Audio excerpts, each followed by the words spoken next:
vous êtes là? Puis vous me suivez partout. Oh, ne parlez pas si fort, il y a tout le monde qui dort. Oui, je sais, je suis encore en train de lire en pleine nuit. Mais là, c'est pour une bonne raison. Ce livre est addictif, je n'arrive plus à le lâcher. Et mon Dieu, qu'est-ce qu'il est bien écrit et qu'est-ce qu'il est flippant. Tiens, il est tellement flippant que je vais vous en parler dans cette vidéo, tiens. Ouais. Aujourd'hui, nous nous retrouvons dans une vidéo Allo Books. Allo Books, qu'est-ce que c'est? Eh bien, c'est comme le projet Sun & Books, ça a été créé par Élise de la chaîne Les Lectures d'Élise et Lilia de la chaîne Lire avec Lilia. Sauf que là, nous sommes dans le mois d'octobre, un mois qui fait peur, le mois d'Halloween. Chaque jour, un booktuber différent va vous présenter un livre qui fait peur, un livre qui est terrifiant. Personnellement, j'ai choisi un livre que je suis encore en train de lire.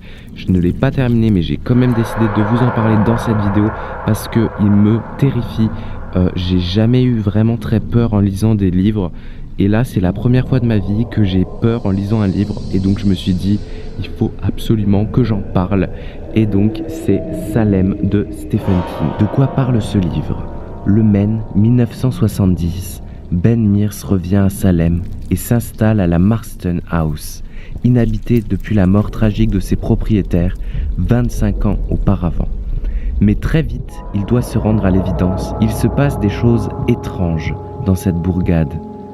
Un chien est éviscéré, un enfant disparaît et l'horreur s'infiltre, se répand, aussi inéluctable que la nuit qui descend sur Salem. Mon Dieu, qu'est-ce que ce livre est flippant. Que je vous explique. Déjà, Stephen King, c'est un auteur que j'adore.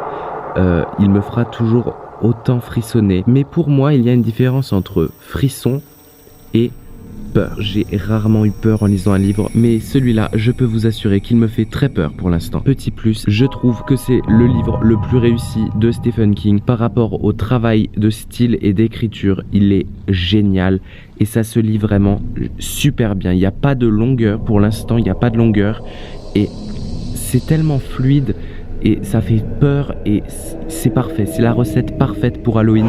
Donc foncez sur ce livre et surtout dites-moi ce que vous en pensez en commentaire. Bon, par contre, c'est une grosse brique. Il fait 780 pages, il me semble, mais ça passe très très vite. Nous, on se retrouve dans une prochaine vidéo. Passez un très bon mois d'octobre et surtout de très très bonnes lectures bien terrifiantes. Gros bisous. Oh mon Dieu, tourner sous une couverture, c'est la chose la plus horrible du monde. J'ai mal au dos, j'ai chaud et en plus, cette lumière me fait très mal aux yeux. Je suis rouge comme une tomate. Oh.